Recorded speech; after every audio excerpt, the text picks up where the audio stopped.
Nicolas Leve. Un leogan kwa de bouquet moye. Un pasali mun diga kwan moye. Un akaye mun la go down moye. Mi vale wana met kai benos ban kwa liberté. Un podo pelas ke obas moye. Un go man mun go yai moye. Un vale se kala sus moye. Gani dia tu na la culti na savo. Un gasalin te na fayal moye. Un blessings ma melat moye. Un shadow dia mun ba de moye. Celui tu na de no. Aïe moye mama. Aïe moye papa. Aïe tu sorti pour lui ma memory pour la vie. Aïe moye mama. Aïe moye papa. Aïe tu sorti pour lui ma memory pour la vie.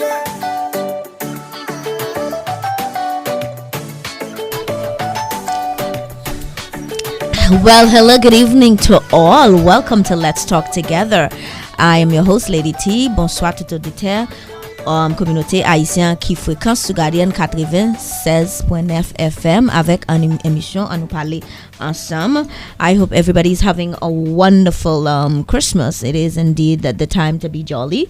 And I have the privilege this evening of having my friend, my mentor, the one and only Julian Reid, that inspire us all to become who we are today. It is a pleasure, Julian, to have you on Let's Talk Together here at the Guardian Radio. How are you, Julian? Welcome. Good evening, Lady T, and really, you've just made me feel so humble there. I mean, I don't know if I'm responsible for all that, but first of all, let me say that I'm really proud of you. Thank you. You have a show that's been on here for 3 years now, right? And that's not an easy feat, you know. And then I also see what you're doing. You're trying to bring people in the Haitian community that are here that may feel a little left out and may not be able to assimilate. And I think that's what we want, you know. Everyone needs to. It's great to have your Haitian heritage, and you should never let that go. No. But you got to remember your Bahamian too. Of course, definitely. And by the way, since we are bilingual here, bonjour tout le monde. Oh, bonsoir. Bonsoir. Bonsoir. Tout le monde. All right. No, but it's good to be here. It's good to have you, Julian. Now, I'm going to make the show about you a little bit, right? Because I've always inspired you, watching you from, several, I would say, decades. I want to ask you, what inspired you to become a journalist first? I'll tell you, really, it came from my first big career as a diplomat, a foreign service officer for the Bahamas. I was based in London. And one of the many responsibilities I had, and I have to say thank you to people like Dr. Patricia Rogers, His Excellency, the former High Commissioner Sir Arthur Folkes, and especially Wendy Roll McKinnon, who really trained me in everything about foreign affairs. And there are others, of course, too. But one of the things I used to do while I was based in London was organize big events, like Independence in particular. Right. And whenever we had Independence receptions, we invited a lot of people from the British media. And so I got to meet a lot of them and talk with them a lot. And they always had the most interesting stories. So from then I had it in my head that whenever I left the Foreign Service, that I would head into the broadcasting world in particular. Okay, good. How long have you been a broadcaster? Woo. May I tell you this story? Since I was a baby, I've been watching you. It's scary. People tell me they grew up on me. I can't believe it. I've been watching you. I guess I really am old. But I'll tell you how it happened. And it's really, I always believe that it's the Almighty who was involved in this because I wanted to get into broadcasting, and I started to make some moves toward it. Right. And I went to the post office, the old post office, which was on East Street. We had to go there. And I ran into someone whose name you will know very well, Buena Wright. Now, I've known Buena from St. John's College time, so I've known her forever. I love her, very good friend. And she said, "What you doing now?" And I said, I'm trying to get into broadcasting. I want to be broadcasting. She said, "You serious?" I said, "Yeah." And at the time, she was at Love 97, Jones Communications. Right. And she said, "Well, if you're serious, we have an opening right now. Why don't you come and audition?" And I did, and the rest is history. So in March of 2002, I started at Jones Communications, Love 97, and the rest is history. And as life would have it full circle, I'm doing some work that really makes me happy too right now at Love 97. Wow. Oh my God. And of course, I've been to ZNS in the meantime, but and also doing work for ZNS now too. Wow. So it's good to be retired. That's what I said. Work right? doesn't stop. You're retired now, right? Wow. Okay. Now, doing your time, right, as the broadcaster, what was the most difficult story that you had to cover in your entire career? Wow, difficult. I would say touching. And difficult, and I think it really has to be the earthquake in Haiti in 2010. We were fortunate. I was with ZNS full-time then. Oh, you went to Haiti doing the earthquake right in 2010? Right after the earthquake. And, I had spent 2 years as a diplomat in Haiti. It had such great memories for me because actually that's where I saw the Fugees live. I was like in the third row in front of the Ministère des Affaires étrangères, the Foreign Affairs Ministry. And it was a great time seeing the Fugees live. But we had the opportunity to go into Haiti after the earthquake. So we had a little Cessna plane. We flew from Nassau into Inagua, and from Inagua. And this pilot was really daring, and I guess because, airspace rules were relaxed at the time. And we literally flew over the Ministry of Foreign Affairs. And I don't know if you've ever seen the Ministry of Foreign Affairs in Port-au-Prince. Well, it is palatial. It really was the most beautiful building. Right. And it was literally flattened, just nothing left. It was so incredibly shocking and painful. And we landed, and then we moved around Port-au-Prince, and we went into the outskirts. I can't remember which hospital we went to. But what was astonishing to me, we'd seen people who had lost their entire families. Right. Just them left. I'd seen people who had no arms, no legs, and they were all in this hospital that had minimal resources, and they were still able to say, we're grateful to God. Right. Very, very touching. I think that was probably the most difficult story to tell that I've experienced. Right. Because I remember doing my time here. It wasn't that it was in 2010, right? The earthquake took place in 2010, wasn't it? Yeah, the earthquake was 2010. Yeah, 2010. And I remember watching it on TV, and tears came out of my eyes, and I wasn't even there. So I could have imagined how you felt to be like actually on the ground, seeing, what happened to those people, what they went through, because at that point it was no water, no food, nothing. The hospitals was limited, like you said, and Haiti had always had difficulties, and to see such tragic took place, they didn't have enough resources. I used to live in a hotel called Montana. Montana. Which was fabulous. I used to love. It is still fabulous. I used to love going there for Sunday brunch, and part of that went down during the earthquake as well. Actually, someone I knew personally, she died in the earthquake. So it affected. Was she a Haitian? She was Haitian, yes. She was the brother of my cousin at the time. She was her brother was married to my cousin at the time. So I knew her. She'd been to Nassau, and, they lived off Delma. They had a good life and everything. And it's just very sad to know that someone you knew personally, right, beyond seeing all of these people you don't know, struggle. And, of course, even from when I was there, and I was in Haiti between 96 and 98, and the hospitals were overcrowded then. So you could imagine what it was like during the earthquake.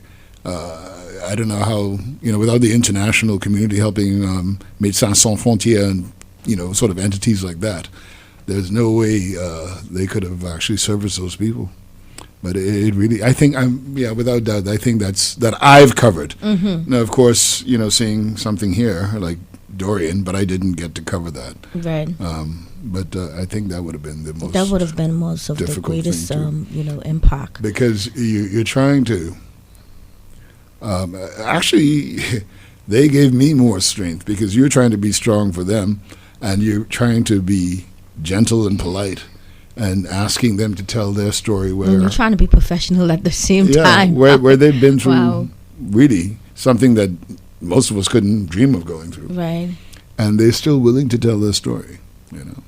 Even though they were in so much pain, I could imagine. Mm-hmm. That was something that was actually, that was a lot that day. I remember watching on TV, as I mentioned, like it still feels so, That's vivid to me. right. It does. Okay, so as a broadcaster, what are some advantages and disadvantages that you have? Well, and I think the greatest thing, really, you have to say, and it's not an experience, the greatest thing is that you're able to impact people.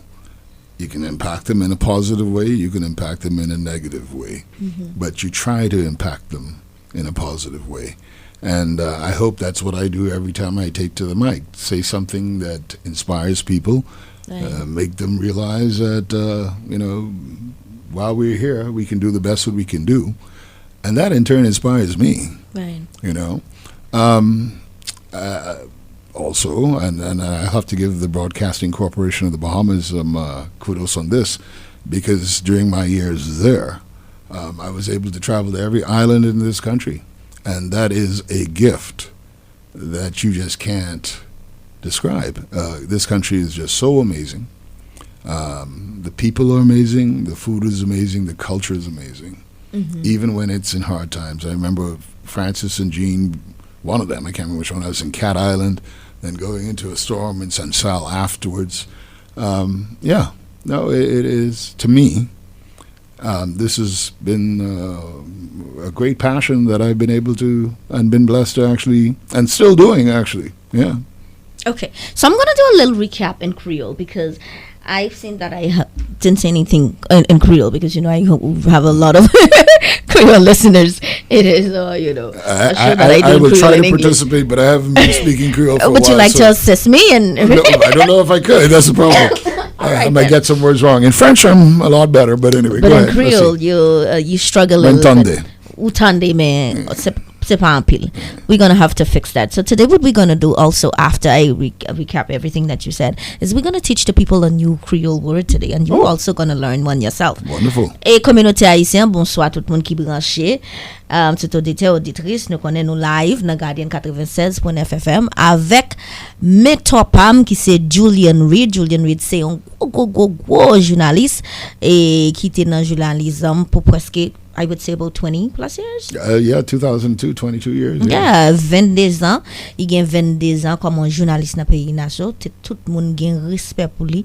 Il connaît un monde qui toujours fait dans sa idée et il est propre. Et m'a demandé des temps et il est un journaliste. M'a demandé combien de temps il fait. M'a demandé qui bagaille qui était fait, qui était inspiré pour être un journaliste. Je dis à un podcast, un monde qui a on connaît il pas easy pour moun dans télévision toute journée et ou aider moun et ou cover toute qualité histoire, so ça tellement difficile là ou gen un moun qui ou connaît un moun qui bon ami avant un moun qui est très m'ka qui respecte pays et communauté li c'est un bagay qui pour du chapeau bas pour lui.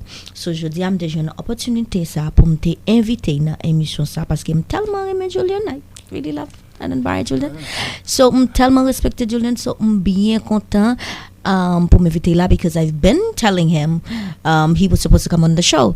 It's been a while. It's been a while. So I'm tellement content de ce qu'il était prend occasion ça because our schedules are not, sometimes this is a very important man, so he has a tight schedule. Vous comprenez? He tellement important, so he go on schedule. Not as important as you might think. Qui tellement tight, so bien content m'ka dire aujourd'hui à de ce qu'il est là avec nous. Me demander que dans tout temps il était journaliste, demandé qui histoire qu'il était couvert qui était tellement difficile pour lui. Il dit comme ça c'est l'Italie mais quoi qui était fait Haïti notre tremblement de terre qui était fait Haïti dans 2010 là. Il dit comme ça c'est un bagage qui tellement te touché, un bagage qui expérience dans la vie il pas très mais il tellement you know fragile l'été en qualité bagaille comme ça so il dit dans toute la vie c'est ça qui t'a touché police la fin dit il dit merci à tout le monde qui était venu dans la vie parce que il tape travail pour gouvernement déjà mais là il était allé ouais qualité ça qu'a fait là il dit comme ça il t'a remis pour être un journaliste et c'est comme ça les mêmes il était un journaliste c'est comme ça les mêmes l'a impacté la vie monde la vie communautaire et pays ça tout so Julian and I can actually understand what you're saying. It's been a long time, but it's great. It's great. But, you can if I could say one thing though, right? You know, when I went into Haiti, and I'll tell you if you don't mind. Of course, I would love to. I had just returned from London. I'd been in London from '98 to '96, and I was recalled and expected to be in the Ministry of Foreign Affairs for at least a year or two. But at the time, we were having a problem in the Haiti embassy. Someone was selling visas, right, unfairly and wrongly. Right. There was fraud going on, and so I was told, okay, you just need to come and help because I had actually quite a bit of consular experience. So come in, help us deal with this so we can get this under control, and hopefully we'll find out who's doing these things with the visas. Right. I was supposed to be there for 6 weeks. And they told me, oh, you know what we're going to do? We're going to send you to Brazil for a year to do a course. So I was all excited. Got my visa to go to Brazil. I'm ready to go. And then like the week before they said, the person who was going to replace you got cold feet. She won't come to Haiti, so you got to stay.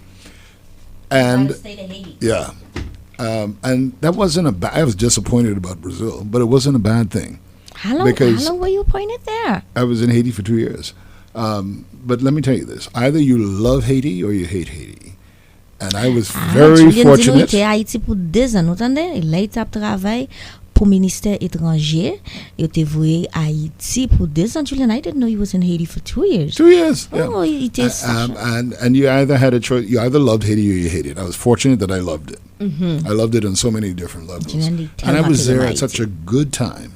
Right, because it was a time when I had a lot of hope for Haiti, and everybody always does. I was in my mid-30s, and people from the diaspora, from France, the United States, Canada, right, they all came to Haiti to try and rebuild it. Right. So it was really an exciting time.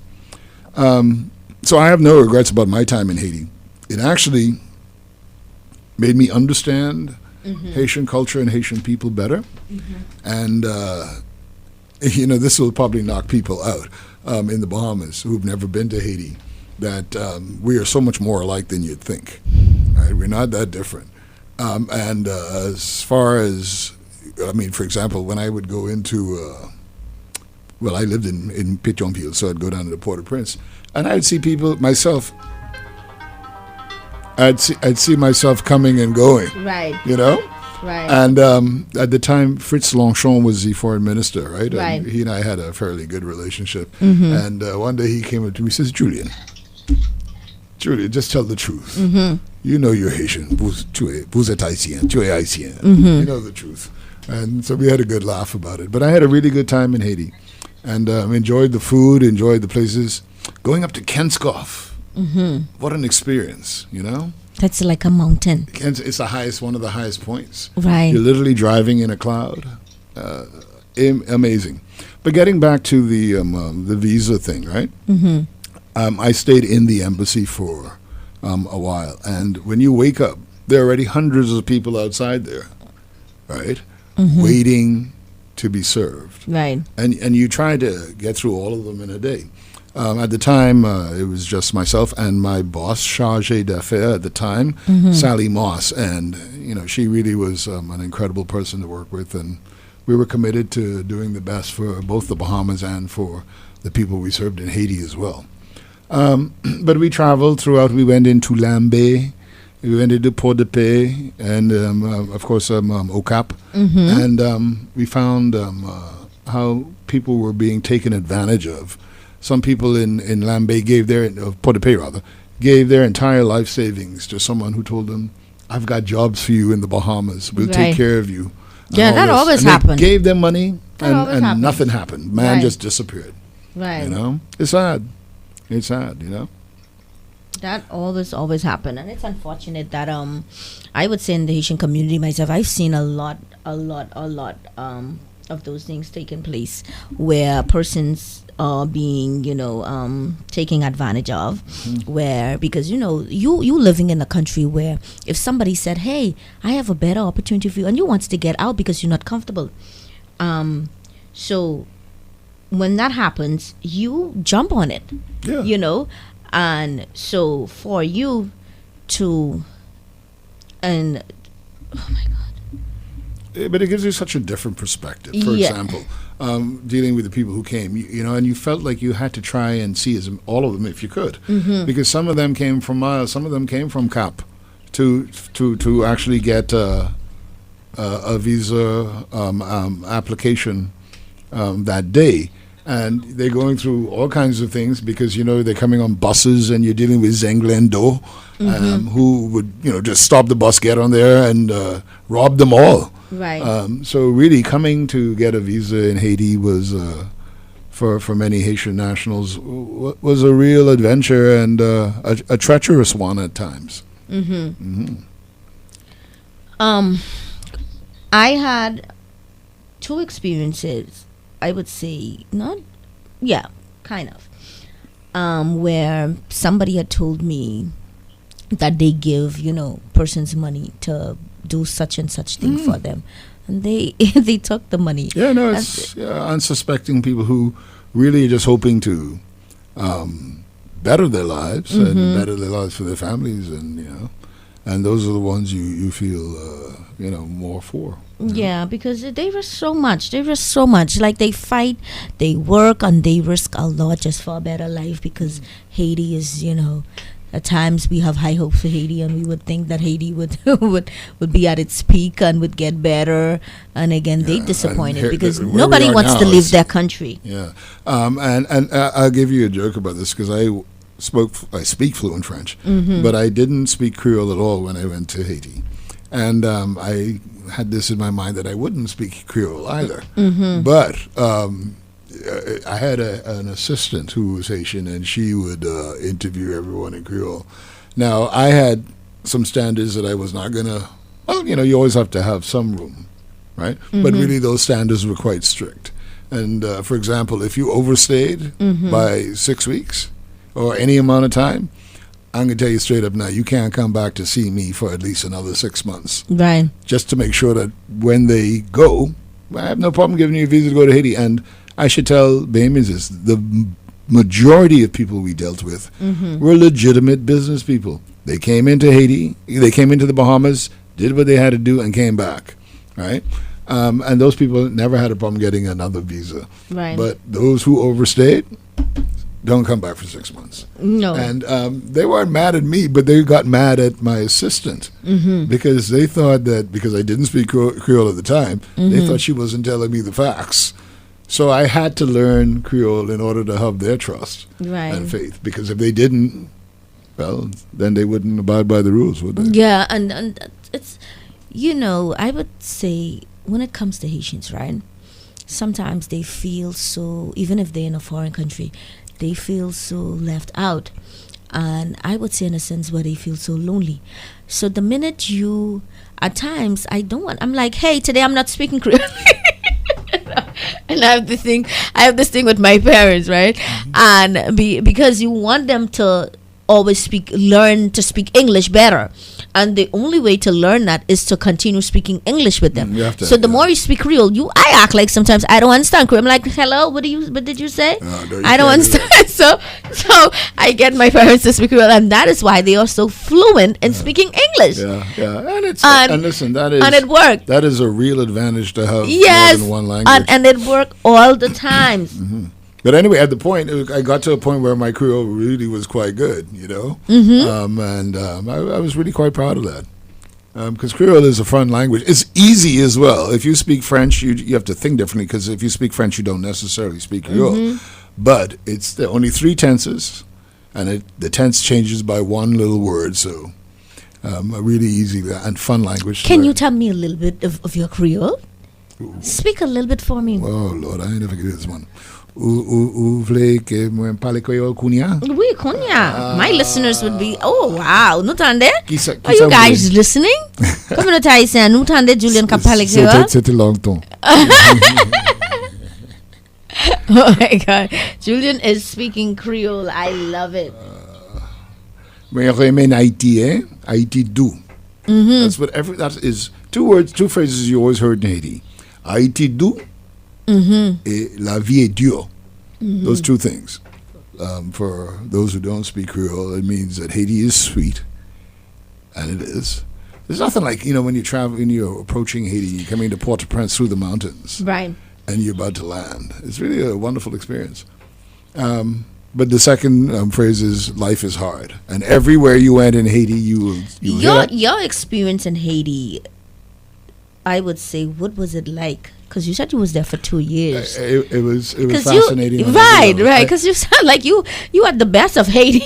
Well, myself Listening to you. and I left someone else out there who may have had an even better time than I did. That was Nedley Martinborough, who was our Defense Force attaché. But he, myself, and Sally Moss, we understood it. We all appreciated what we were doing. Have you ever had any bad experience whilst you were in Haiti for the 2 years you were stationed I there? guess it was a bad experience, but it wasn't that bad because I'm here. One of our sort of men who worked there, his name was Amos. I can't remember Amos's last name, but anyway, let me put it like this. Sally Moss Chargé had gone to Nassau, and Nedley was going to Nassau too, so I was the only officer there. And we came into the embassy, which was at Place Boyer at the time, and we had, so Nedley picked up some stuff to take back to Nassau, and I was in and out of the embassy 2 or 3 times. This is on a Saturday. I come to work Monday morning, I'm starting to deal with visa issues, and Amos comes up to me and says, Mr. Reed, game problem. I said, what's that? He says, 5 armed men came looking for you on Saturday. I say, looking for me? Now, I couldn't understand it at all. But on that Friday, the day before, this guy tried to get a visa. He was very drunk, and I didn't accept the visa. And the practice and I'm sure it's still the practice now, is if you are denying a visa and you don't want to really put a permanent record, you just put a stamp saying seen. So the application was seen. Anyway, that must have or may have caused him to get irate because, well, it did, because he tried to drive his vehicle through the gates.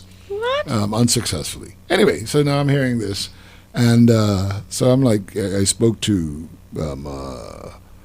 Director General, I think the PS at the time was Joshua Sayers, and Janet Bostic was the Minister of Foreign Affairs, so I had a few conversations with them, and I spoke to my father, Idris Reed, who is also a former head of the Foreign Service, a permanent secretary for Foreign Affairs, and, I decided that, I didn't think that really my life was in danger.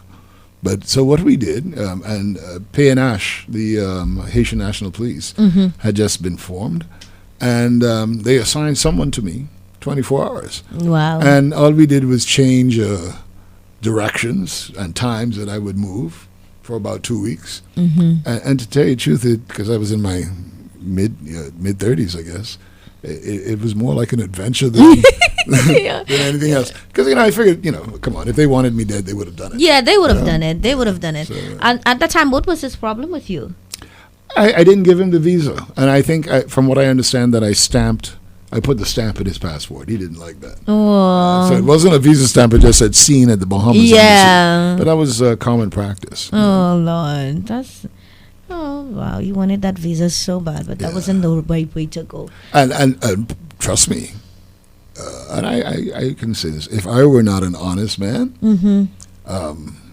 I've had so many opportunities to receive money, big money, just to see someone, to interview someone. And if they got a visa, get even more than that. But I couldn't live with that. And, not just that with my luck, I ought to get caught anyway. Right, right. So, but That's no, right. I couldn't do that. Yeah, it only lasts for so long. There you Remember go. that, Yeah. And it's good to be genuine in You have everything to. that you You do, have to. and You have to. honest, especially when people put you there and they look up to you and they trust you. So And the thing is, what I would do is I tell, I was fair to people. I said, look, ordinarily you can go, but this is what you have to do in order to get the visa. Now, until you do this, I can't issue you a visa. Right. And they appreciated that. They appreciated that. That's great. I wish a lot of people would be like that, but no. Guess when it comes to those things, I can't even comment. But it's good to be honest. We're gonna say that it's good to be honest. It pays off at the end of the day because I may have many faults, but I'm incorruptible. That's right. You are definitely incorruptible. If you were today, you would not have been here because you see what's happening with the people who are corrupt. They are getting catch all the time. So, community Haitian, to all of those who are listening, you are tuned in to Guardian 96.9 FM with Let's Talk Together. I'm your host, Lady T. I'm here with my guest, Julian Reid. We will be right back after this break. Community Haitian, pas toucher bouton, on a pied tourné. Après, c'est comme ça.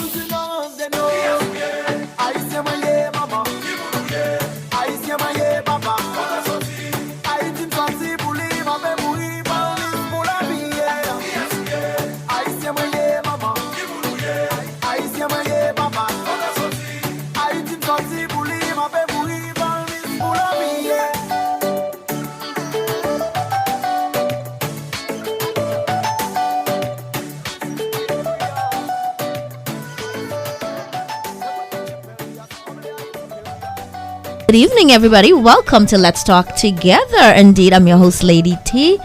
It's a pleasure to be here with you. And there's, we're celebrating Christmas. We're celebrating the birth of Christ. I would hope that everybody would change their ways to be a little bit more, how would I say that? Be good to one giving. another. Yeah, a little bit more giving and being good to one another and holding somebody's hands that needs it, because you'll never imagine what people are going through. I was watching something where they said a 22-year-old boy killed himself. So somebody's always in need of help. Sometimes it might don't have to be money. It can just be of you. Talk to them. Talking to them. Hey, how are you? How's things going? How can I assist? But you have persons sorry, I'm here with my guest Julian Reid. I'm getting a little bit carried away, I get so touchy when I hear those kind of things, because we are definitely losing our young men in society. Yes. We're not only using them by losing them by gun violence, but also those sorts of things are happening. Suicide is really, really out of control. Out of control in this country. Not just men, young women are killing young themselves. women too. also are killing themselves. It's just, I don't know. I guess people feel like there's no one they can trust, but there are people they can there trust. are people that we can trust. Organizations. And sometimes family members, even some of the family members, we have to make ourselves more, where persons can reach out to us, where they can say they can trust us, because sometimes we tend to put so much in our work that we forget our family members. True.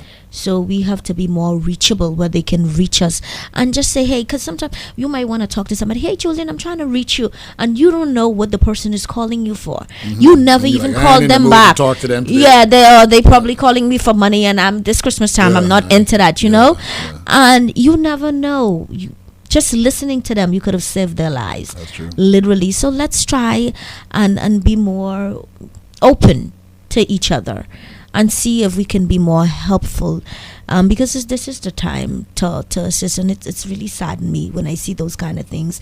We're losing too much of our young men, but like Julian said, plenty of our women as well. But we are lack of young men in this society. Yeah, the plight especially of the our young baby youths. man is frightening, really. Yeah, they are the future of this great country. Mm-hmm. And I had the professor who was here last week. He was talking about Haiti, and he said he's starting from the root, because if we don't attack it from the root, how are we gonna fix the problem? And you got to find out what the root is first. Yeah, so but when he said that, he's mentioned that he's starting from the children, because the youth. You have to. They are the generation. Instill love into everyone. That's the only way. Because Julian, just to go back to that, I'm thinking to myself, what could somebody have been thinking about or going through to do such thing? But again, don't forget the 8-year-old boy who killed himself. Yeah, Which is still incredible to me. I know, right?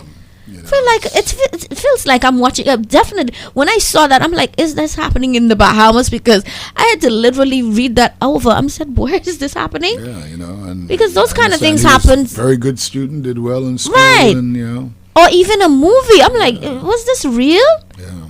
Because you're still trying to figure out, is this something like that would be real for a 8-year-old boy to kill himself? And then we have a 22-year-old boy that jumped off in Bozine Town on a cliff. Off a cliff. Off a cliff, It you know? really is just, I So- read the so- police report. I couldn't believe it. Right. So I'm thinking to myself, what was going through his mind? Yeah. Again, we could never say because we don't know.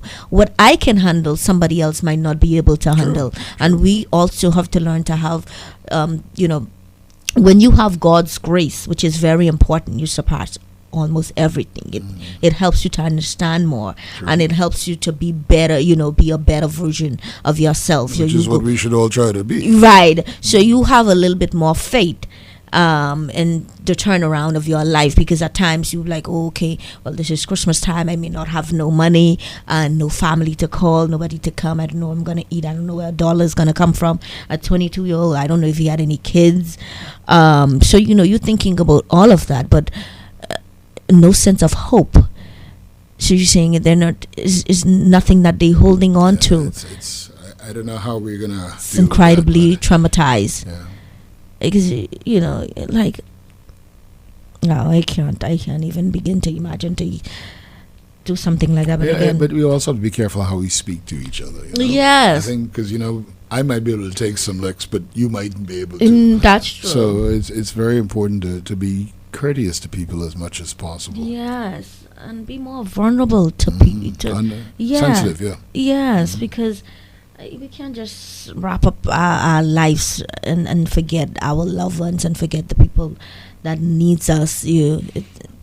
A little conversation can go a long way. That's all it is. Let's stay to be positive. Kindness. Yes, a little kindness can go a long way. Like you, every time I see you, you're always very kind. Yeah. And I know that sometimes is a little rough. Yeah, But you're always very kind. yeah, and we that's a part of being hopeful and having faith. Sometimes you feel like, hey, you may be feeling overwhelmed, but you know that there is a God who in Him there is hope and faith that He's going to make a way. You may not see the part today, but definitely He's opening a new door for you. So when you don't have that, because the devil is very busy, especially around this time. Julian. Yeah. He's busy while we're celebrating the birth of Jesus. He's extra busy now. Oh, yeah. You saw what happened in Germany last time? No, I didn't. What happened?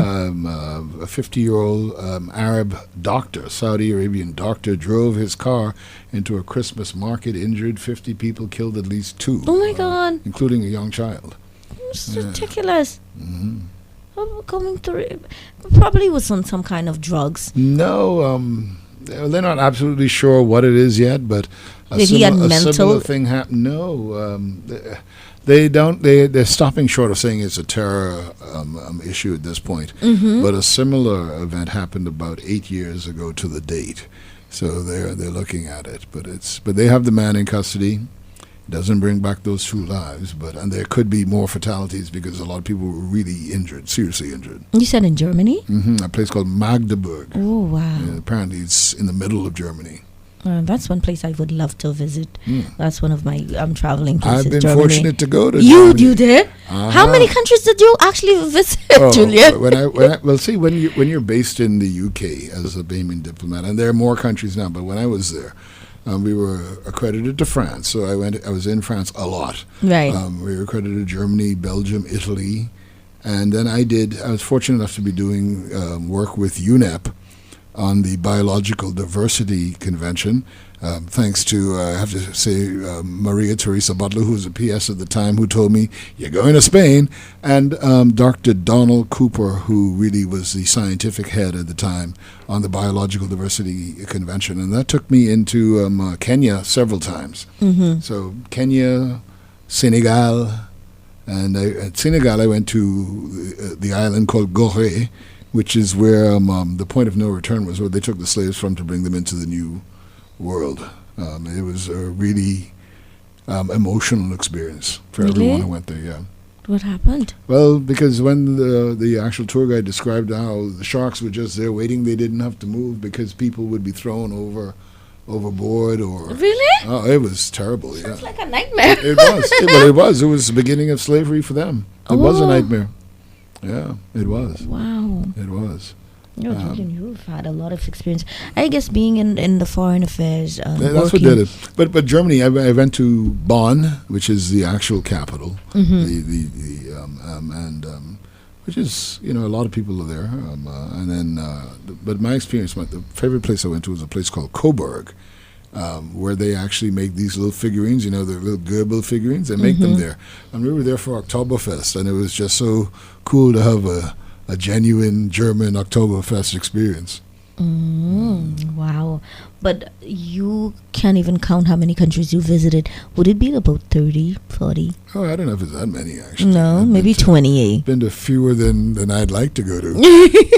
I haven't been to Brazil yet. So that's No, still on yeah, the- Brazil. Well, my friend, the professor, he was at Brazil a few weeks ago. And when something happened with the prime minister, the president of... Yeah, he had a brain bleed. Lula. Yes, he had a brain bleed. I think he's recuperating quite well now. Okay, that's awesome. Good to know. Okay, Julian, so I'm going to ask you a little thing because, you've been in Haiti for, like you said, you had the privilege of being in Haiti, living in Haiti for 2 years. So I'm going to ask you, do you feel like the international leaders are doing enough in terms of assisting Haiti? That's an interesting question. You can't answer that straight off. I think they realize that their efforts have to be greater now. I hate to say it like this. There's never a time when there isn't violence in Haiti. Right? I remember I lived up in Montanoir, and every night, and I was serenaded by gunshots going off. And then you could look on Plaine, and you could see tires being burned and everything like that. But I think it's even more crucial now. But you have to remember that really it's the international community that has contributed greatly to what's going on in Haiti today. Goes back years, but those countries have a lot of a responsibility to take for what's happening in Haiti in many ways. But what's happening now, we're trying again. I'll tell you, like when I was in Haiti, and I was there at a time that I thought was very positive and good things were happening. And all of a sudden things just switched. When I was in Haiti, the lights either went off every 5 hours or every 3 hours, whatever, or they went off for like 24 hours nonstop, so you couldn't live without a generator.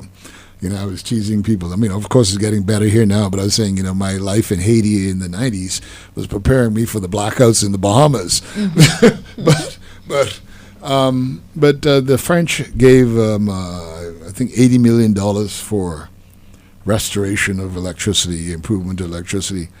And things got better for a minute, then they got worse. Right. And then there was some talk about, the wrong kind of generators were born, the wrong kind of turbines. Obviously, there was corruption and someone stole the money.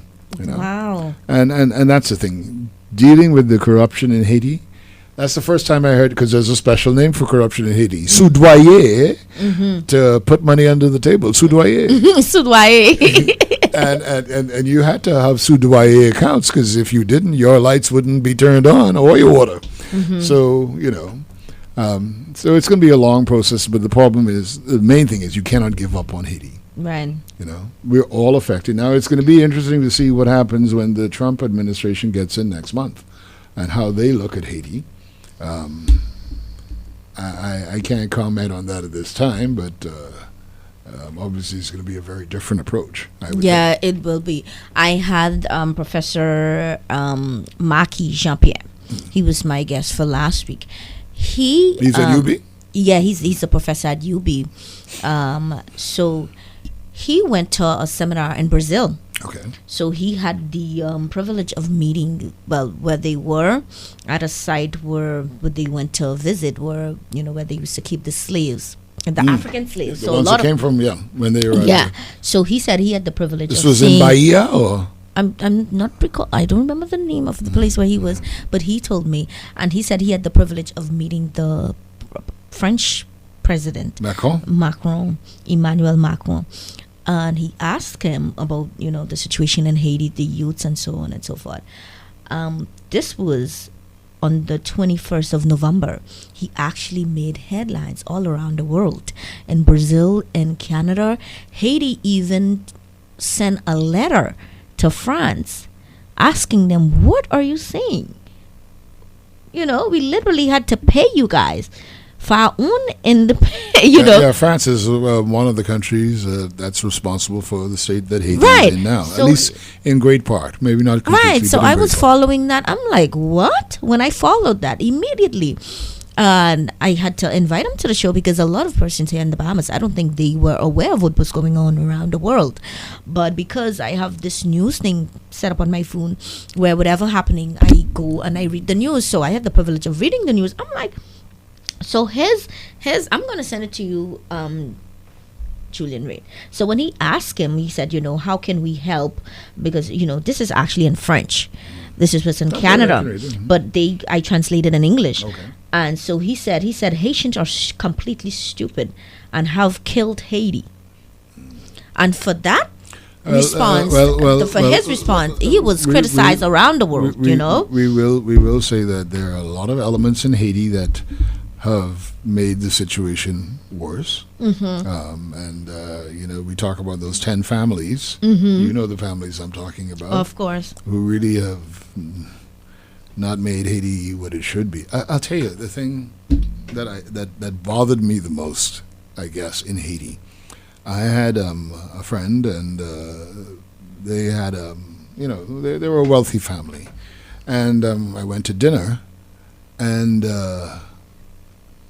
he said, would you like, of course, they have great Baboncourt Domaine. And he said, would you like a glass of Domaine? And I said, of course, yes. All right. And he rang this little bell, and this man came running, right? And that in itself was one thing. By the way, they dressed up in black tie for dinner every night. Wow. Yeah, but that wasn't the problem. The problem is when he started telling me that this man who was a grown man in his early 20s, was born on their compound and has been working for them ever since. Reste avec. And that I couldn't go back to that house because it really bothered me, because really it was nothing but modern day slavery to me. Wow. But you were asking me something else. You were asking me about Macron. We were talking about. Right, we were talking about President Macron. Yeah, so Emmanuel what I was Macron. saying is that yes, there are a lot of Haitian people who have caused the, they can't be free from blame. You can't blame it just on the international community. But France, and I think the problem, and I'm not trying to sort of take up for Macron, but he is having such incredible problems himself with France. You see that they just got rid of his prime minister. He has to get a new one. I think he did. But France is in a very bad state right now, too. So I think he may have been just a little frustrated with internal matters in his own country when he said that. I don't know. Because if you watch the video, because I saw the video, and the professor was being so determined for him to answer the question, and I guess too it was when you push enough, you might get yeah.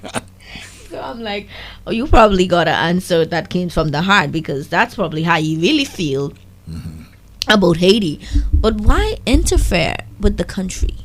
Well, why interfere so much in a negative way? I'm not going to say in a positive way, in a negative way, when it comes to Haiti's politics. Particularly when Haiti was forced to pay back France after the Haiti, the revolution, billions and billions of dollars. That should never have happened. Never. Yeah. And it was them that brought Haiti to the ground, because you can imagine that money was for Haiti to develop its country and develop itself. Yeah, but subsequent leaders have really not helped either.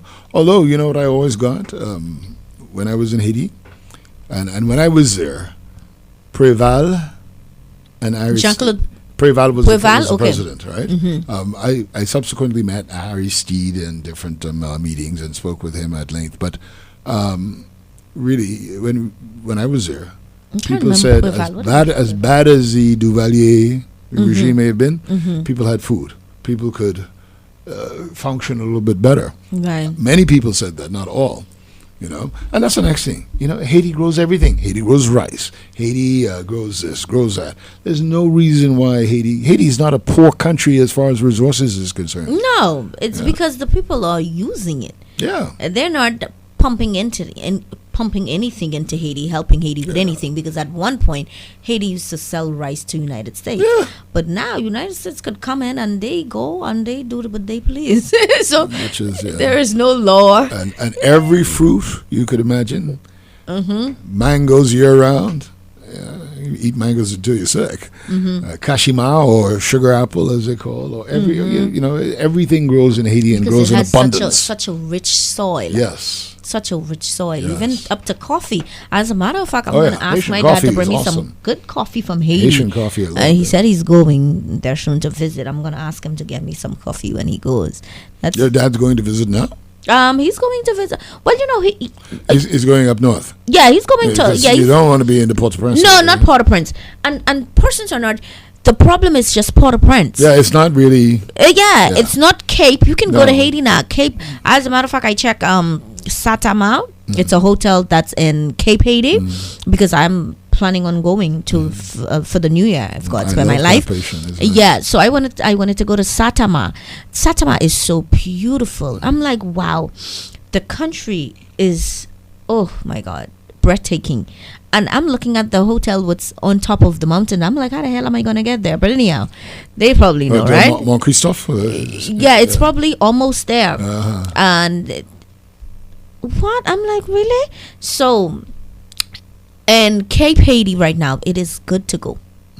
There is no problem. You can go to Cape Haiti, you can go to Port-au-Prince, but most persons want to go to Cape Haiti because they don't want to go way to Port-au-Prince. But if you go to OCAP, which is Cape Haiti, OCAP, no problems, none whatsoever. The airport, everything is functioning great. Nothing. I've had two of my friends would went there on Tuesday, and because Bahamas Air goes there every Tuesdays and Saturdays, so they went there on Tuesday. They said they're going for 2 weeks, so there's no problem, and they stay at Satama. Satama is a beautiful hotel, and I pray that's where I go. That's where I'm gonna go stay whenever I go there, but not Port-au-Prince, because Port-au-Prince is the capital. Everything is actually happening in Port-au-Prince. When my guest was here, he said something. He said Port-au-Prince was not built to have 2-3 millions of people. It was only built to have 500,000. And because the other persons that are coming from the different areas, let's say we have the 700 islands, but this is our capital here. This is actually our capital. Right. Yeah. But which is probably is overpopulated. Right. The way it is right now. That is true. But if we was not putting into the other islands, everybody from the islands would have had to been living here. Yeah. Where would have we hold of the people? Well, it wasn't built like that. So it's the same thing that's happening to Port-au-Prince, because they not putting anything or not investing in the children. So the children are leaving, let's say Andros, Eleuthera, and Abaco to come into Port-au-Prince, to come to New Providence right here. So it's the same thing as Port-au-Prince. And when they go to Port-au-Prince, they didn't have no education from where they was on that island. So what are they going to do? What are they going to do? Gun violence. So it's them that's bringing it to Port-au-Prince, because when they go there, they go to Port-au-Prince with no sort of education. Remember, Port-au-Prince is the city. So the majority of people who's from Port-au-Prince are rich and intelligent people. They literally only speak French. And again, when you have somebody that's in Nassau and they speak in French to you, you have to know, oh my God, they from Port-au-Prince. They're not from the other parts, because they don't know how to speak no French. Yeah, it's strictly Creole, isn't it? Yeah, it's strictly Creole. So French, again, it's just for the elites and the wealthies and the more educated ones. That's what French is for. And people don't get that. It's not. It is a broken. They said it's a broken Creole. It's still. No, it's a different language. It's a different language altogether. You can't. No, it's a different. No, it's a different you language can get bits and altogether. pieces, but you have to. Yeah. French is for if the you had smart me, people. if I go back to Haiti now for like a day or two, by day 3, I'll be able to speak Creole properly again. Right. It'll come back, but it's not the same as No, French, it's not the same as French. French is not for everybody. It's for the people who went to school, who Exactly. are well educated, the elites, the ones that could afford the education Absolutely. to be taught French. That's what French was for. And he made a valid point. He said, because again, where they are from, they don't have no schools there, no proper systems in place. So everybody is leaving to go to Port-au-Prince, the city, because they want a better life. Yeah. You know? And you can't blame people for You that. know, you cannot blame people for going to the city to search for a better life. So it's the same as the people leaving from Haiti to come to the Bahamas for a better life. But I'm always going to be real with you, Julian. When you do, come here the right way, the proper way. Well, Yeah, listen, and you know, I say the same thing, right? And some Bahamians may not want to hear this, but we have so many Bahamians who are going into the United States and Canada not the right way. yeah. So that's the same thing. You may have the problem with Haitians that come here the wrong But way. can so you imagine, So Julian? you should go the right way yourself. Isn't that something else? Yeah. My friend told me the other day, said, I'm trying to talk to my nephew right now to come back from the United States. Because he left here and he went to the United States. I'm like, your nephew left the Bahamas? He said, yes, he left here, went to the United States for a better life, because he said, you know, he's not getting paid enough here, nothing is working. So we've had a lot of Bahamians doing that on and on, leaving to go to Canada, You know, it's leaving gonna to the be United interesting. States. Well, Canada's getting hip to people who are not all right, you know. But it'll be very interesting to see what happens if Donald Trump does what he says and changes the immigration laws. Because right now, if you're born in the United States, you're American. But he's looking at changing that. That if you're born in the United States, you're not automatically American. The Brits did it, Right. I think, in the mid 70s, right? But it'll be very interesting to see what happens. Well, We know we can- Bahamians go to America all the time to have to their have babies. their kids and they come back. So to each its own. Everybody, you know, sometimes you may be somewhere and you feel like, you know, you want a different experience, you want a better life or better opportunity, and you want to go, okay, we're going to get right back to this. You are still tuned into Guardian 96.9 FM with Let's Talk Together. I'm having fun in this conversation. Yeah, but- we but are. I see Wally yawning. Yeah, my producer is tired, eh? This is Christmas, and you've been shopping too much for the Christmas. I hope my name was on the list, but he's been shopping a lot, so he's tired, eh? Okay, we will be right back after this break.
Welcome back to Guardian 96.9 FM with Fresh News, Smart Talk. Indeed, I'm your host, Lady T. Welcome back to Let's Talk Together.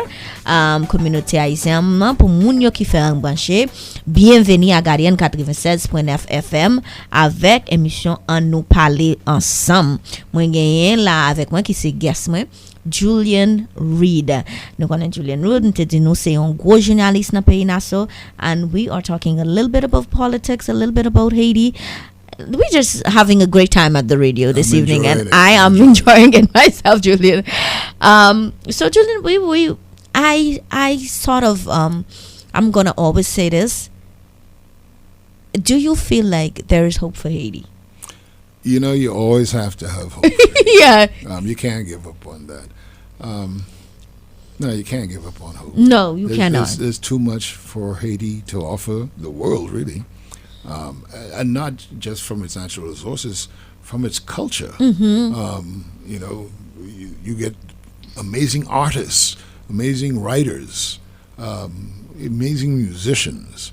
There's so much culturally that Haiti has to offer the world, and so that has to be nurtured. So you have to have hope for Haiti, and you don't want to see an entire people lose their country. That's true. So the international community has to do what it needs to do. CARICOM, I believe, has the right approach, saying that, look, you have to let Haitians do it the way they feel. Oh, CARICOM said that? Oh, all the time. It has to be led. Whatever happens has to be led by the Haitian people. Because all of the other situations that have happened before that have been led by foreigners have failed. Yes, and I am happy to know that CARICOM has been able to take that approach. That is their approach. That's it has to be Haitian led. Yeah. Now, there's always a one step forward, two step back thing with Haiti, because the last interim prime minister, well, they kicked him out. The new council, Gary Coney. He got kicked out. I can't remember. Oh, who is it now? It's me. I can't remember his name. Me either. But I know who's there now. I'm gonna find his name. Let's see if he lasts. Because don't forget now, 2026 is when elections have to be held by. February of 2026. So I think if you can get that much stability to get to free and fair elections. That would be a remarkable achievement for Haiti for today.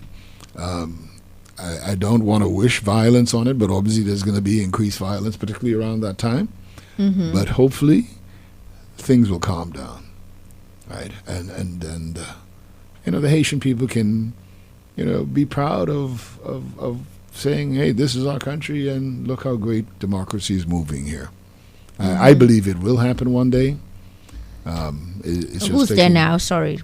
Hold that. I can't remember his name. Didier Fils-Aimé.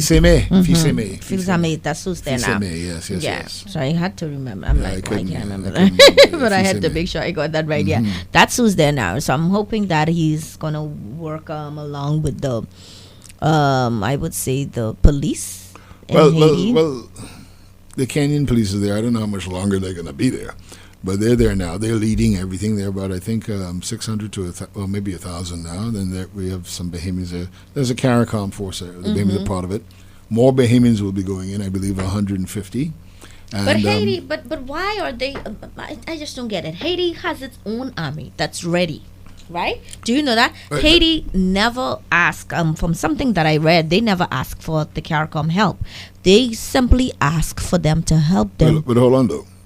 The former prime minister did by helping them to have more, weapons and attacking, maybe to form their because they have their own how would I say that again?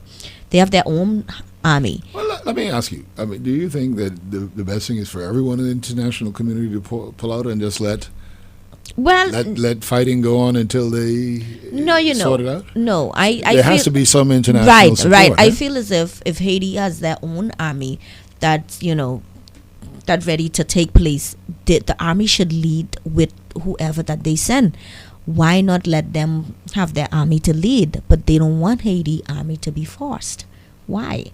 It has to be a reason. But again, I don't know. From what I'm getting, I don't know, and I could be wrong too. It seems like PNH, the Haitian National Police, which is the actual entity that's actually being more involved now, seems to be working fairly well with the Kenyans. And at least that's what I'm getting. So I don't know, maybe this might be the beginning of a handover. I think the whole thing is that they want to see elections held first, free and fairly, and then a handover. It'd be interesting. I probably need to have an audience with Mr.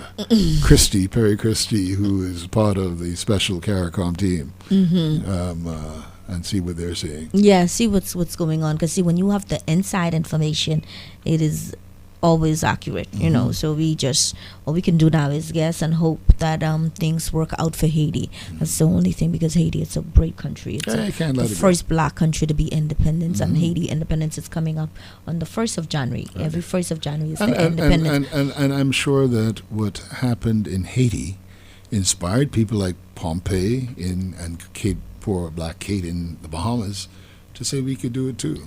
I mean, the news probably took a long time to get to them, but I'm sure that helped, even though there was always a rebellion spirit, because don't forget, African people were free people before they became enslaved. Yes. That's true. Their own culture, their own language, and everything else. So the fact that black people have survived throughout all of that is an amazing thing to begin with. I'm just hoping that it can bring some sorts of change in Haiti. But I had this journalist who was on the show, Pascal Floristel, a few Sundays ago. He told me that where he was at, Akaye, that the road were closed. That's just right outside of Port-au-Prince. And he said it wasn't far from Port-au-Prince. He said the road were closed. And if persons want to go across the border or, go to even go anywhere, they have to ask the gang members for permission. So in other words, the gang members were in control of that part. And I'm wondering when is Kenya and other persons are going to reach there. Well, I don't know exactly where they are but they actually, I think they shot dead like 100 gang members the other day. Of course, there are thousands. Yeah. But I guess they're making a dent somewhere. It's sad that there has to be bloodshed that people can't talk and come to some kind of agreement. But I guess this is what has to happen in order to get to that point. That's true. Hopefully they'll get tired of the carnage. I just feel like the United States should just, whilst they know where the gang members is, they should just get a bomb and bomb up the whole place where the gang members are. All I Get that over one time. Call no names, but you never know what the idea of the next administration is. Yeah, that's true. I would hope that would be the approach that they take, and to spare everybody and send everybody home, even our own troops and Kenya and other places, from the Caribbean, to come home and get out of Haiti where this situation can be under control. That's my only thing. I'm praying that they would do what me and you thinking, because in reality, that's the best thing to do. Well, I don't know. Some people may not agree with that, but I don't know. I really don't know what to say about that. Because but it'll be interesting. I'm sure they know where the gang members are. What the approach of the next administration in the U.S. is toward Haiti. Okay. What do you think about us here in the Bahamas with under the PLP government? How do you think they're performing? Well, I think the Progressive Liberal Party is doing some amazing things, particularly for the long-term benefit of the Bahamas. I'm not sure how much Bahamians appreciate it, because Bahamians, like when you walk into the food store and things are overly expensive, those are the things they focus on. Yes. And the light bills. And the light bills, yes. Which are going down, actually. The light bills have gone down. Yes, that's true. But you never know what... I guess my prayers has been answered. What causes a person to look at an administration in a certain way. But I think a lot of the things that the government has done is going to put us in a good stead for the future. I believe so too. And if there is any change in government, hopefully the next government would keep those things that are good. And the election is in Instead 2026, rewriting everything, right? Yeah, 2 years ago. Well, a year and a half left. A year and a half left. What do you think about the F&M? Do you think they've, moving forward when it comes to, that's not the proper question to ask. I think I'm going to ask you that question when we off air, because I just catch myself. I'm not going to get too deep into politics, because that's something that's not my thing. And I think that questions would have been a little bit overwhelmed. So I'm gonna leave that question. But what I wanted to say is that I feel like the Progressive Liberal Party is doing a good job under the PLP. This government is doing a good job, but to its own, everybody has their own opinions again. So it's up to them. But I don't know. All we can do is pray and put the country first and see what's best for the country. But from my perspective, and looking at them, I feel like they're doing a good job. I want to change the conversation a little bit and get back to Haiti and talk about something that I always found really quite precious and special. Really? I'll never forget when I came home for Christmas the first year there. And that would have been, I guess, Christmas of '97. And every Christmas afterwards, you get on that American Airlines. And there, there used to be like 3 big jets flying out of Port-au-Prince to Miami. Mm-hmm. And you would see, I saw these people coming on with these little houses that were so cute, that had like candles in them that lit up at night. I think they call them fanel. Right. Is it fanel? Is that the right word? I am not even sure of the one You you're don't know what I mean? No. They're like little house. They're like little small houses they construct, and they put candles in them, and they put them on. They're beautiful. What? Yeah. If somebody knew I could get one now, I would have one on my Christmas tree. Oh, Julian, you've had such. No, seriously though. But people on the planes, they were carrying them to Florida and everything. Really? I think they call it fanel. Yeah, I have a picture somewhere. I'm not sure. That might be the word for it. But I just thought they were so amazing. An interesting part of well, I'm just culture. happy to know that your experience, during the time that you stayed in Haiti was a good one. That's the most important thing. I've been, since I left there, I went back twice. I went back, like I said, for the earthquake. And I went back once again on a business trip. Haiti's an amazing place. And, I've never really felt, in spite of having that death threat, as I put it, never really felt unsafe in Haiti.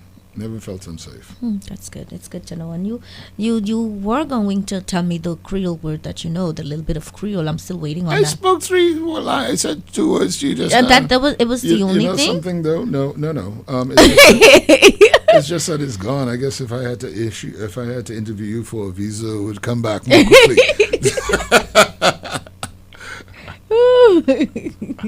Julian, the word I'm going to teach you today is ou capable. Oh, you can do it. Oh, wow. Wally, did you hear that? I didn't even. When capable fait ça. Vraiment. I told you, Julian, you really speaking Creole. You undercover here. I thought I was teaching you a word. You already know it. Oh, no. Well, anyhow, the word for today is you can do it. In Creole, that's a very ou good word. capable. Ou capable in Creole, okay? You can do it. Please, let's hold on to our little faith. Hold on to our hope. Remember, this country is indeed a Christian's country. So let's try help one another more. Let's touch one another. You're not gonna touch everybody's lives, but I'm sure the one that you encounter with, please let them talk about you in the near future to come. Well, if we each touch one, that's plenty. That is plenty, and we're going to make a difference. So let's start with one. Each one help one. That way we will have a greater and a better Bahamas. That's all I have to say for this Christmas season. Is there anything you would like to say to our Bahamian brothers and sisters? I just want all of us who live in this country, and remember, so many of us come from different places. So whether what they say, the only real Bahamians were the Lacans, or only original Bahamians, true indigenous Bahamians were the Lacans, and we saw what happened to them. But we all have different parts of us, and we need to bring all of those parts together and focus on being Bahamian. Appreciate what you have. My grandfather came here from Jamaica. Wow. Right? So you appreciate all of the other parts of you, but be Bahamian. Right? I'll tell you this. This is one thing I'll say. I've sometimes seen, except for Flag Day, I understand that, right? But even then, right? If you're going to fly the Haitian flag in your car, fly the Bahamian flag too. That's always do been it to them, everybody who listens to my show knows. You're both. So yes, you are both. Yes, and that is very disrespectful. I've been telling them that, so I'm sure they got it this time, because during the Haitian Cultural Festival that we had in May, and coming on my show because I was actually the chairperson. Second year, last year and this year, so I'm privileged. I'm humbled to say I was the chairperson of the Haitian Cultural Festival. Okay. I think we're gonna bring a new chair. I don't know who it will be, but we're gonna have to vote for a new chair. I've had enough. I'm grateful for that. But that has always been my message. I went to the churches. I spoke about it on my show and different organizations, different groups that I'm involved in, and I told them it is very disrespectful to have just the Haitian flag. You cannot do that in no country. Particularly if you're a Bahamian passport holder. That's right. Yeah. And for us, I'll tell you this too. The other thing that really kind of annoys me too, right? It's great to speak Creole. It's great to speak other languages. Mm-hmm. Right? I speak quite a few, so I'm not against speaking. Hello, you do. But my thing is, right? You can't say that you're a Bahamian and you don't speak English. That can't fly. No, that cannot. No. So let's you have to speak English. How could you be a Bahamian and not speak English? How could you be a Bahamian and not love our food, not love this country, and not want what's best for this country? But at some point, I'm gonna bring you back into the show when we get into the election season, because that's your specialties. So you can teach me one or two things, because I wanted to get a little bit of it, but I don't want to get too deep. I want to make sure I have my facts straight. So I'm gonna need your specialties when that time come, when the Bahamians of Haitian descent will be, If I would say one more thing though, because your theme of the show is to parler ensemble. Oui. I think we should add to that and say faut travailler ensemble. Travailler ensemble. To work together. That's right. So that when that time come, when they will be voting, so that they will know what's important to the country. Which important, we have to always put the country first, not because sometimes we tend to don't put the country first, but because we come from a Haitian background. No, we're gonna put the Bahamas first, because this is where we live, this is where our kids go to school, this is where we represent. I don't want to go to no other country. This is my country. I don't care what nobody say. So I want what's best for here. Because when I go to the States and I go to shop, once my money finished, Julian, I ready to come home. Sometimes my money don't even be finished.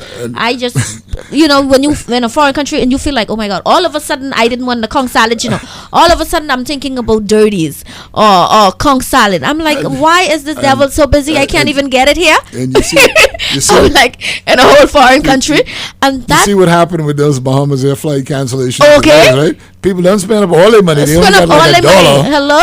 $1 and they sitting up in Miami Airport. That is ridiculous. ridiculous. So I'm like, this devil is so busy. So it is teaching me, hey, this is that. When I think about that inspired me to say, wow, I want what's great for this country. I want to make sure that we in this country go in the right direction, and we keep it going for all of us, because I wouldn't want to live nowhere else. So I'm determined to. Hello? But Julian, it was a pleasure having you on this show. Oh wow, it was a pleasure. Wally, do you see this? My producer is like, okay. It was a pleasure. I'm teaching him a little bit. He's learning. Pity. He'll get there. Trust me, he'll get it. I think Wally can speak Creole undercover, because Wally has been doing a lot of Haitian shows. I have to. He's going to surprise you. Yeah, he'll do just like what you did. Thank you so much. Merry Christmas. Yes, Joyeux Noël, bonne année. Joyeux Noël. Merry Christmas, Joyeux Noël, bonne année. Like Julian, you translated for me. But remember, each one help one. Absolutely. That is the only way we're gonna reach. That is the only way we're gonna impact this country to be better. Thank you so much to all those who are listening. Have a great Sunday, Bahamas. Please, no shooting tonight. Be safe. Yeah. If you are thinking about it, don't do it. Okay? Think about God first, because this is a Christian. True. There were 2 people killed this yesterday. morning. Yesterday. Yeah, yesterday was 2 persons yes. that got shot on Burnett Road. Right. Come on, we can't have this. This is Christmas time. No shooting, no more. Okay? Absolutely. All right, God bless you all. God bless.